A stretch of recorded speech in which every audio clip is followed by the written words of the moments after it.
जब भी इंटेलिजेंस पे बात आती है तो इंसान अपना हाथ सबसे पहले खड़ा कर देता है बाकी जानवरों में। क्या इंसान सही में एवोल्यूशन ट्री का एपिटमी है? Are we the final level in evolution? नहीं।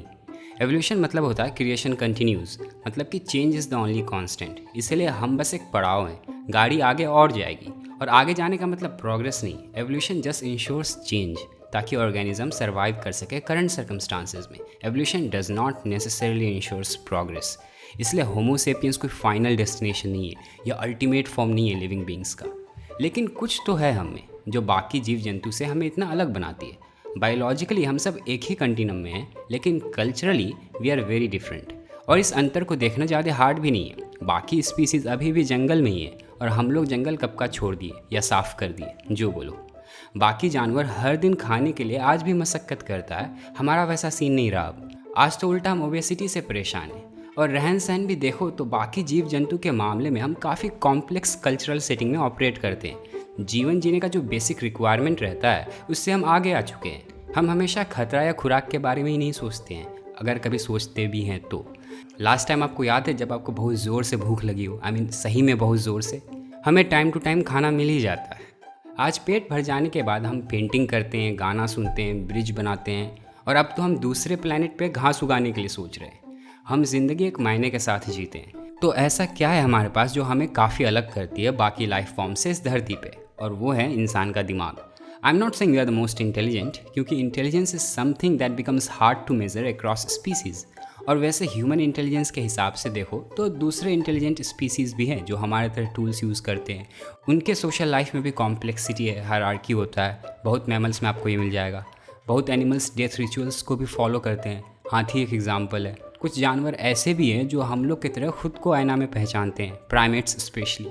लेकिन जिस कॉम्प्लेक्सिटी और फ्लेक्सिबिलिटी में हमारा सोशल लाइफ ऑपरेट करता है उतना तो किसी का नहीं करता है। जिस संख्या में हम लोग कोऑर्डिनेट करते हैं, कोलैबोरेट करते हैं, it is really very large. तो ऐसा क्या है हमारे दिमाग में जो हमें इतने कॉम्प्लेक्स सेटिंग में ऑपरेट करने के कारगर बनाता है, इतने कॉम्प्लेक्स और एब्स्ट्रैक्ट थॉट्स लाने की काबिलियत देती है? पहला चीज़ जो स्ट्राइक करता है वो है साइज़। हमारा दिमाग का साइज़ शायद बड़ा हो, और है भी एक्चुअली। प्राइमेट्स में सबसे बड़ा दिमाग हमारा ही है। यूजुअली बड़े बॉडी के साथ दिमाग का साइज़ भी बड़ा होता है जानवर में, to coordinate the whole body. लेकिन हमारा दिमाग एक्चुअली ज़्यादा बड़ा है शरीर के हिसाब से, रेशियो वाइज। लेकिन बात सिर्फ बड़े दिमाग की ही नहीं है, हमसे भी बड़ा दिमाग है। हाथी का 3 गुना ज़्यादा बड़ा है। वेल्स का तो 10 किलो का होता है सबसे बड़ा। हमारा तो 1.2 kg से 1.5 kg तक का ही होता है। तो अगर साइज़ ही मैटर करता है तो वेल्स या हाथी का लाइफ तो उतना सोफिस्टिकेटेड नहीं दिखता है। वो तो हमारे बारे में नहीं पढ़ते हैं, उल्टा हम उनके बारे में पढ़ते हैं। बड़ा दिमाग होना मैटर करता है, लेकिन that is not the only thing. सबसे इम्पॉर्टेंट है नंबर ऑफ न्यूरॉन्स। किसके दिमाग में कितना न्यूरॉन्स है, और वो भी सेरिब्रल कॉर्टेक्स में, इस हिस्से में। ये हिस्सा इतना खास क्यों है? पहले तो न्यूरॉन्स पे बात करते हैं। न्यूरॉन्स क्या होता है? Brain cells. हमारे शरीर को चलाने के लिए बहुत सारे ऑर्गन्स एक साथ काम करते हैं, और ये ऑर्गन्स डिफरेंट सेल्स से बने हैं, और हर ऑर्गन्स का सेल एक अलग चीज़ में स्पेशलाइज्ड है। Blood cells, skin cells, muscle cells, hair cells, सबका अपना अपना काम है। हम अपने शरीर को या किसी मल्टी सेलुलर जानवर के शरीर को इस तरह से देख सकते हैं जहाँ कुछ डिफरेंट ग्रुप्स ऑफ सेल्स एक साथ आके काम बांट करके जिंदा रह रहे हैं। हमारे अंदर 2 ही तरह का लाइफ फॉर्म होता ही है, सिंगल सेल या कलेक्शन ऑफ सेल्स। हम कलेक्शन ऑफ सेल्स में हैं। इनफैक्ट ये हम कुछ होता भी नहीं है, वो सेल्स ही है जो जिंदा है। खुद को जो हम या मैं बोलते हैं, it just a psychological construct, consciousness. It is an emergent property. हमें पता नहीं ये आता कहाँ से, लेकिन ज़िंदगी एक्चुअली सेल्स की है। खाता पीता भी वही लोग हैं, हमें सिर्फ भूख लगती है।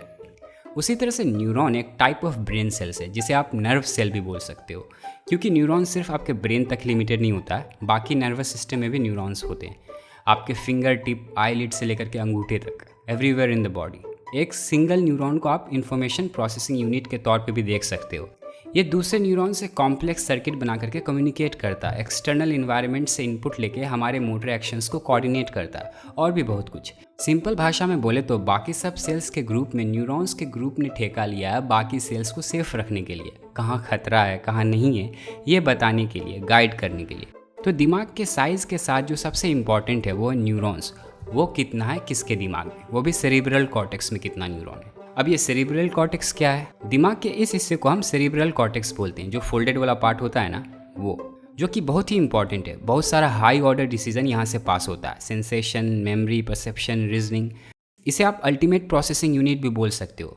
ये ब्रेन का रिसेंटली इवॉल्व्ड पार्ट है कंपैरेटिवली, जिसे आप मैमल्स में, नॉन एवियन रेप्टाइल्स में देख सकते हो। होता क्या है कि हमेशा एवोल्यूशन में किसी ऑर्गन को बेहतर बनाने के लिए उसे फिर से नहीं बनाया जाता है, पुराने वाले पे ही काम करके उसे बेहतर बनाया जाता है।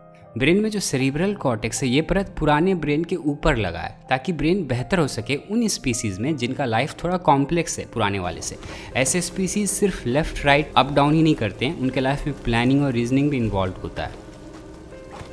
तो सेरेब्रल कॉर्टेक्स में कितना न्यूरॉन्स है, ये देखा गया कि वो स्पीसीज कितना कॉग्निटिवली कैपेबल है, कितनी कॉम्प्लेक्सिटी उनके थॉट प्रोसेस में, how much they can reason.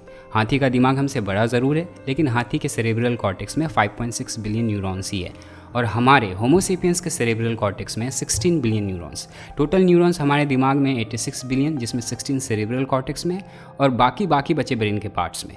Mouse के सेरेब्रल कॉर्टेक्स में 30 मिलियन न्यूरॉन्स, एप में है 9 बिलियन। तो हमारे सेरेब्रल कॉर्टेक्स में इतना डेंसली पैक्ड और ज़्यादा न्यूरॉन्स का होना ही कारण है जो हम इतना कॉग्निटिवली बेहतर है, फ्यूचर प्लानिंग कर पाते हैं। We are biologically capable, that's why we are able to do this complex things. There is nothing special other than that. ये कॉर्टेक्स में न्यूरॉन वाला स्टडी कंडक्ट किया है एक ब्राज़ीलियन न्यूरोसाइंटिस्ट, उनका नाम है सुज़ैना हरकुलानो हुजेल। आप गूगल सर्च करके और भी इसके बारे में जान सकते हो। वैसे ऑन द साइड नोट, इस स्टडी में कुछ एक्सेप्शंस भी है, जैसे कि लॉन्ग फिन्ड पायलट व्हेल, ये डॉल्फिन फैमिली से बिलोंग करता है। इसके सेरिब्रल कॉर्टेक्स में हमसे भी ज़्यादा न्यूरॉन है, वो भी 3 गुना।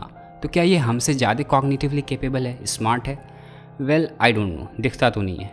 शायद इस पूरे स्टडी में अभी भी कुछ मिसिंग पीसेस बाकी है जो हमें जानना है, बट स्टिल सेरिब्रल कॉर्टेक्स में किसका कितना न्यूरॉन्स है, ये चीज़ बहुत हद तक बताती है कि वो स्पीसीज़ या एनिमल कितना कॉग्निटिवली कैपेबल है, और हमारे स्मार्ट होने का भी यही रीज़न है।